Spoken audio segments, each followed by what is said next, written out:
Bonjour, vous êtes sur l'humanité.fr et de l'autre côté de la Méditerranée, il se passe quelque chose d'inouï, de formidable, on peut dire même d'historique. Le peuple algérien occupe la rue pour dégager Bouteflika et le régime, et le système, disent-ils. Alors que dit ce soulèvement? Qu'est-ce qui se joue dans ce pays proche de la France, très proche de la France pour plusieurs raisons? Nous en parlons avec nos invités, Samia Amour, militante féministe internationaliste, vous tenez à le préciser, et Toufiq Halal, militant syndical, président de l'association Agir pour le changement et la démocratie en Algérie. Alors tout de suite, une première question, Toufiq Halal. Pourquoi ce mouvement? Comment le caractériser? Il faut rappeler juste ces dernières années. Ça bougeait de partout, d'une façon peut-être sectorielle, catégorielle, régionale. Les motifs de mécontentement étaient multiples et variés, qui étaient un peu éparpillés, avec une difficulté en raison de... C'est ça la nature du régime, qui fait que les liaisons de tout ce travail, toutes ces manifestations, ces luttes n'existent ou existent très peu. Il y a des militants associatifs, syndicalistes, autonomes, qui font leur boulot, mais ces tâches de coordination, faute, ou plutôt exactement en raison de la répression, il faut dire les choses comme elles sont, ont eu des difficultés à se cristalliser. L'opportunité était effectivement, à un moment donné, l'espèce de, comment dire, de honte, tout d'un coup, et vraiment de se dire comment on peut tolérer qu'on puisse être représenté. C'est pas question de la maladie, contrairement à ce qu'on croit, ou la personnalité vieille et tout. Mais comment on nous organise une espèce de cirque? C'est le moment qui a fait la goutte d'eau qui a fait déborder le vase. En fait, donc c'est un mouvement qui ne vient pas du néant, hein, qui cristallise des années de lutte. Et en fait, qui s'est déclenché donc le 22 février, suite à l'annonce au dépôt pour un 5e mandat de la candidature du président Bouteflika. Alors, Samia Amour, en quoi ce mouvement est-il inédit en Algérie? Qu'est-ce qui le singularise? Alors, je dirais inédit parce qu'il touche toutes les régions du pays. Et ça... j'estime que c'est un point très très important parce que pendant longtemps nous avions en face de nous, quand je dis nous, donc toute personne qui était opposée à ce régime, d'ailleurs pour certains depuis 1962, dès le début. Il ne faut pas se mentir, il ne faut pas se leurrer, il ne faut pas se dire que c'est les 20 ans en arrière que nous remettons en cause, mais ce peuple remet en cause toute une gestion d'une victoire confisquée en 1962. Un peuple qui a donné la plus belle leçon de résistance à l'échelle mondiale. Et tout d'un coup, on en fait un mineur. Et un mineur pendant longtemps. On lui confisque non seulement sa victoire, mais les biens qui devaient en découler de cette victoire. Donc, pour revenir à la singularité encore de ce mouvement, c'est que, comme beaucoup de jeunes le disent à Alger, partout en Algérie, c'est une deuxième indépendance. Ou à la limite, c'est la continuité de ce qu'en rêvaient nos martyrs et la génération qui a fait novembre. Mais avec ses propres spécificités. Et c'est ça la force. C'est une capitalisation de toutes les luttes depuis 1962. Et ces dernières années, on a vécu, il faut le dire... même ce que ce peuple a réussi à arracher après 62, pour par exemple les acquis de 88, tout ça a été laminé en 20 ans d'ultralibéralisme, parce que c'est le terme en réalité. Et ces peuples-là, si vous voulez, la singularité qu'il a, ce mouvement, c'est cette force inouïe d'insister sur le pacifisme, la joie, et l'ironie. L'ironie, pour dire l'humour, pour dire surtout que nous vous avons compris depuis très longtemps. Mais bon, on se disait quand même à un moment donné, Hachmo, vous allez avoir honte, vous allez penser un tout petit peu à ce peuple qui vous fait, qui vous a fait. Or, ça n'a pas été le cas. Et c'est pour ça. Oui, et juste, j'ajouterais, il y a une mixité sociale, Tout à mixité fait. sociale. Il y a aussi une mixité intergénérationnelle. Toutes les Et générations. donc, c'est effectivement, on peut dire que l'ensemble, hors les élites qui font partie de l'oligarchie, Oui. donc le peuple algérien, on peut dire que c'est le peuple algérien voilà. qui est dans la rue. Alors, je vais vous demander, tout fait parallèle, il y a eu des évolutions depuis le 22 février dans les revendications, dans les slogans. Quelles sont, ou bien Samia Amour, quelles sont ces évolutions les plus notables, les plus significatives? Juste un peu concernant l'intensité, l'ampleur et la mixité dont vous parlez, faut pas oublier l'entrée en lice, ouverte, directe, massive des étudiants. Oui, Tout à fait. C'est eux qui vont conforter cette mixité sociale, cette mixité de genre, cette mixité à l'échelle du pays. Ils vont la porter, disons, mais c'est comme ça, c'est un élément. Il y a certaines universités qui ne bougeaient jamais dans des villes, je ne citerai pas les noms, réputées, légendaires pour leur conservatisme, ils sont sortis et c'est inouï. Et là, c'est tout mêlé. Au départ, comme chacun le sait, c'était l'espèce de mécontentement, le dégoût à propos de cette prolongation du régime à travers le 5e mandat. C'était, on ne veut pas de 5e mandat. Malgré tout, il a mandaté quelqu'un pour s'inscrire. Pour s'inscrire. Manifestation, il revient avec une autre annonce. Mais non, qui vous a dit que je m'inscrivais pour le 5e mandat? Pas du tout. Moi, je veux juste donner si vous m'élisez, 1 an, je resterai 1 an. Remarche. Ah non, je ne veux pas d'élection, je ne veux rien du tout, mais les élections, il n'y aura pas le 28 avril, et puis je vais mettre en place. C'est une évolution qui fait que le plan qui était mis en place s'effritait un par un. Et ça devenait non au 5e mandat, non à la prolongation. À la prolongation. Alors là, les slogans ont fleuri, oui. Chacun avec son accent, vous allez de Tlemcen à Constantine en passant par Tizi Ouzou et tout, chacun inventait la façon de dire pas 1 minute de prolongation, rien du tout. Et là, effectivement, les choses commencent à se mettre en place, font du moins une contestation, c'est la nature même du régime. C'est ça, c'est sa fabrication, c'est ce mode de production depuis effectivement 62 et même, pardonne-moi, même avant, on n'en veut plus. Oui. Très bien, on a bien compris. Alors moi, je vais demander à Samia Amour, la militante féministe, on va parler des femmes. Alors les femmes ont surgi plus, enfin davantage grâce à ce soulèvement dans l'espace public. On les a vues, on les voit, voilées ou pas voilées, rurales, citadines. Alors, qu'est-ce que les femmes apportent à ce mouvement et qu'est-ce qu'elles en attendent? C'est peut-être une grande question. Très grande. Je vais vous demander d'être concise, mais qu'est-ce qu'elles apportent? Qu'est-ce qu'elles apportent? C'est très simple. Avant de venir, j'ai vu 2 ou 3 posts sur Facebook. Rien ne peut se faire sans les femmes. On l'a déjà prouvé dans l'histoire déjà du pays. La preuve, le 1er mars, j'ai fait mes pas avec Jamila Bouhayred, donc tout est dit.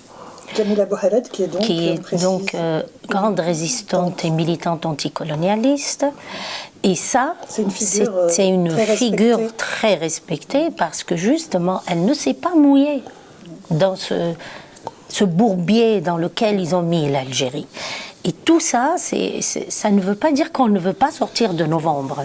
C'est-à-dire, nous, les femmes, actuellement, notre demande est complètement différente de ce qu'avaient demandé ces résistantes à leur époque.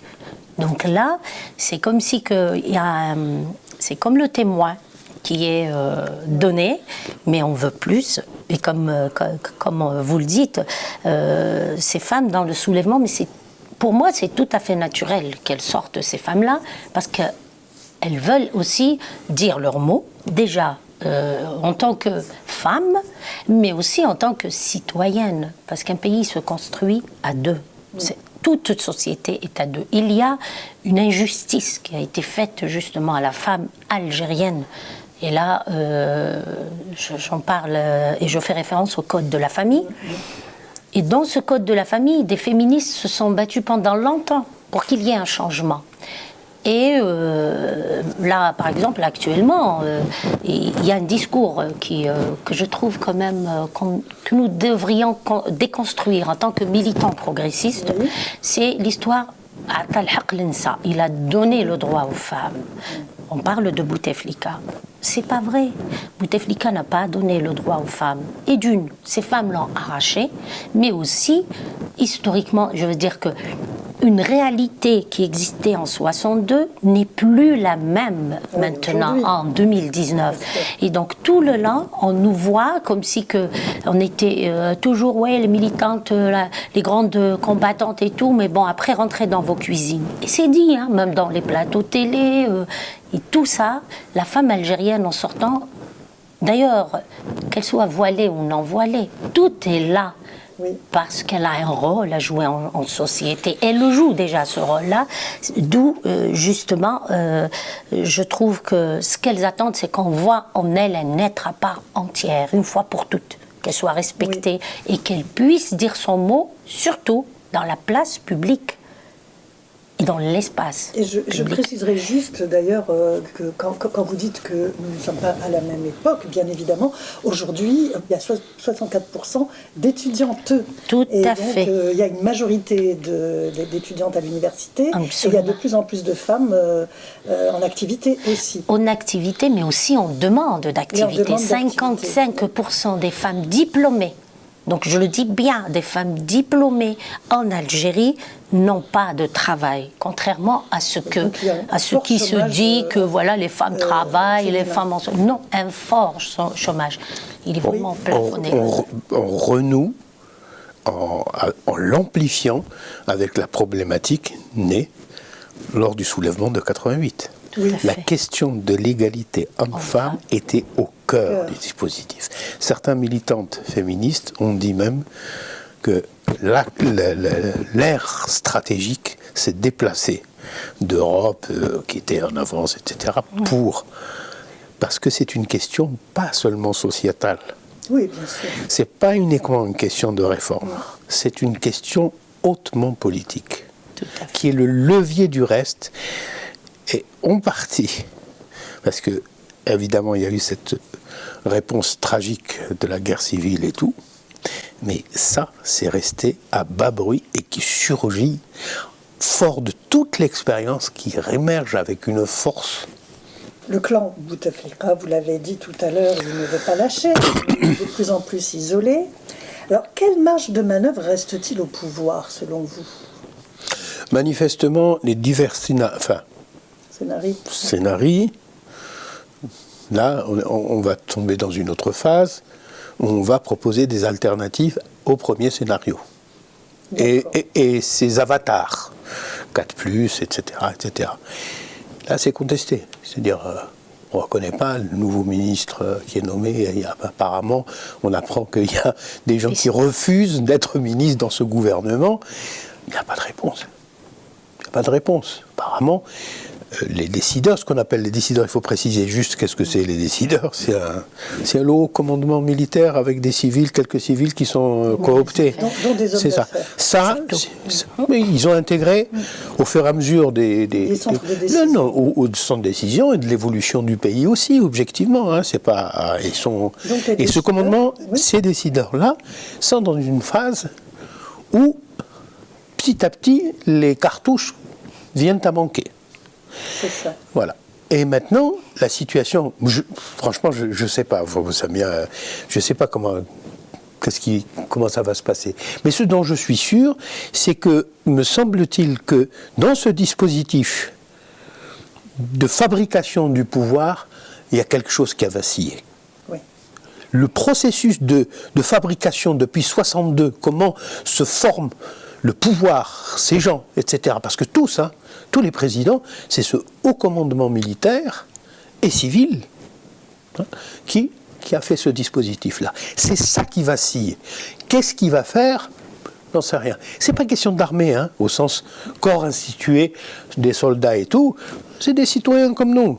Vous avez bien dit, c'est le commandement militaire. Khawa, mais On est frères.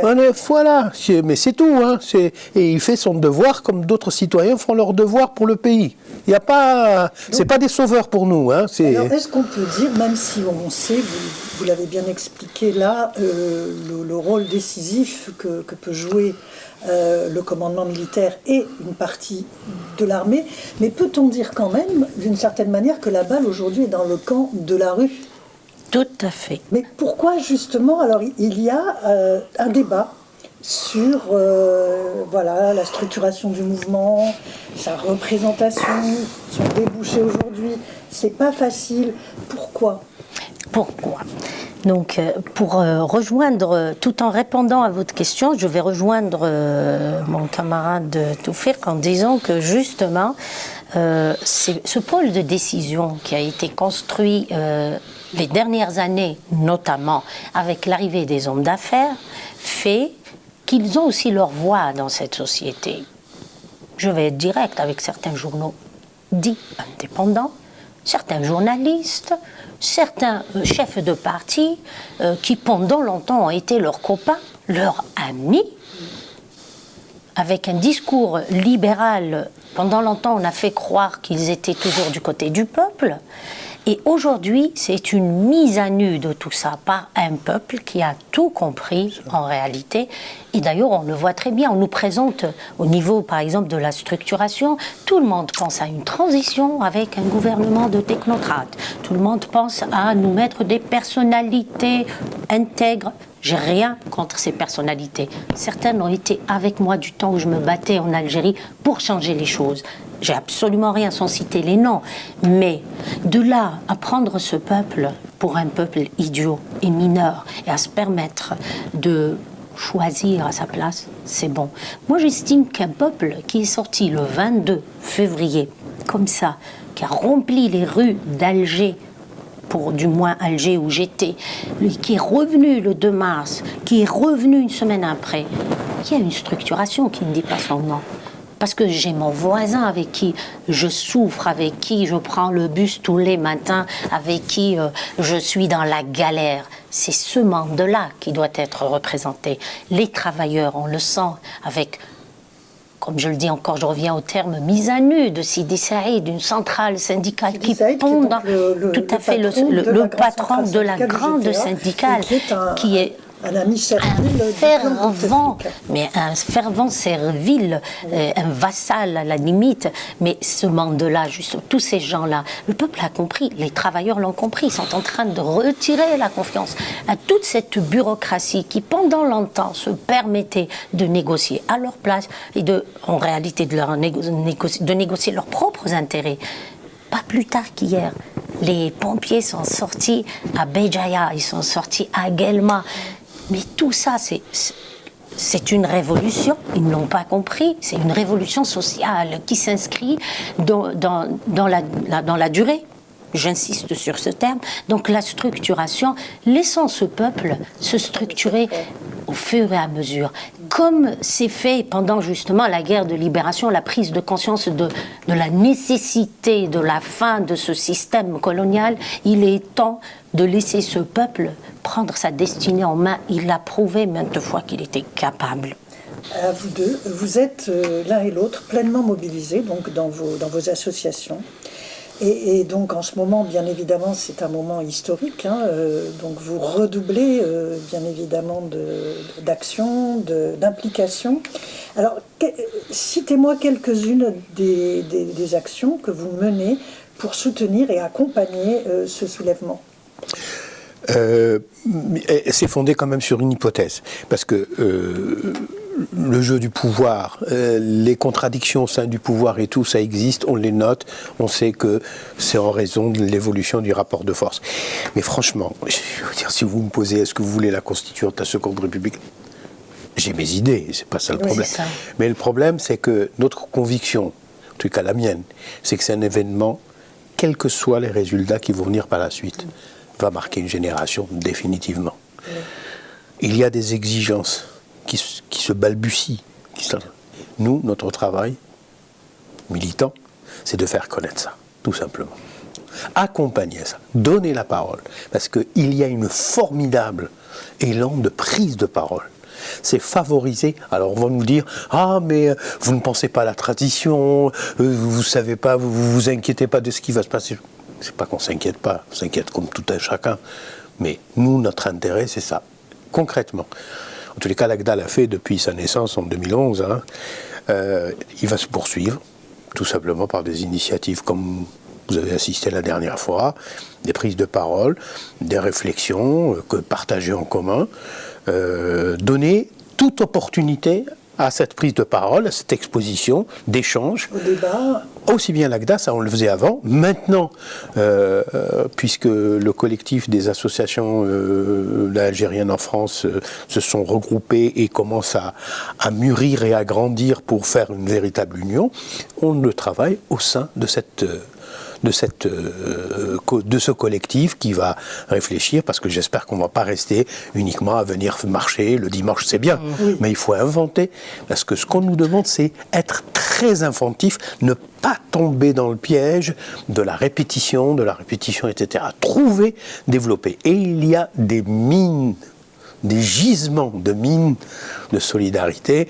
Je parle de l'émigration maghrébine, nos vieux camarades en premier lieu. Je pense à tous nos amis français. Et là, eux aussi, ils renaissent. Peut-être certains, à leur vieil amour de l'Algérie qui émerge enfin, avec quelque chose qui sort, qu'on voit, qu'on comprend. Et ça, et aussi les enfants de ces migrants. C'est là, on est la 3e ou 4e génération. Il ne demande qu'à témoigner s'il y a une structure, et on va favoriser ça. On va donner l'opportunité, ne serait-ce que témoigner. Il n'y a rien à dire, ils ne prennent pas le parole ni rien, mais venir partager avec nous ce moment-là. Samia, le dernier mot. Le dernier mot, je pense qu'il a tout dit, ou presque, mais effectivement, il y a des choses qui sont posées en Algérie, dans la rue, avec des pancartes, des slogans. Il y a plein de partis politiques, bien qu'une grande partie, du moins là c'est mon propre avis, a été plus que discréditée. Parce qu'il faut savoir que ce que j'appelle moi le Karcher Bouteflika, quand il est passé, il a nettoyé, mais d'une manière terrible, aseptisé énormément de partis politiques. Et donc, c'est pas évident, mais le peuple a compris tout ça. Donc, nous, notre rôle en tant que... d'abord, je fais aussi partie de l'ACDA, en plus d'agir pour le changement, et la démocratie, mais aussi qui a été créée en 2011. Tout à fait. Et donc, en tant que féministe et en tant que femme, j'estime que je dois être l'écho de ce que disent les femmes à Alger. Toutes les femmes, sans exception, sont allées dans ce que j'appelle, moi, choisir tel discours parce qu'il me plaît. Non, tout doit être posé, parce que c'est de là, de ces débats-là, que pourra jaillir justement une autre Algérie qui nous reconnaîtra en tant que femme. Et, sinon, je pense, pour mon propre, c'est-à-dire, j'estime que la constituante, qui n'a pas été faite réellement comme il le fallait en 62, elle se repose. C'est-à-dire que tant qu'on fuit certains jalons qui font la construction d'une nation, dès qu'il y a crise, ça revient. C'est comme toute question qui relève de l'identité, par exemple, et qui n'est pas tranchée au moment qu'il faut. Dès qu'il y a crise, ça remonte, ça émerge, et on le voit très bien maintenant. Bien, merci Samia Amour, merci Toufé Parallèle, et merci aux internautes de nous avoir suivis sur humanité.fr, et vous pouvez retrouver toute l'actualité, les informations sur l'Algérie sur ce site-là. Merci. Merci. Merci.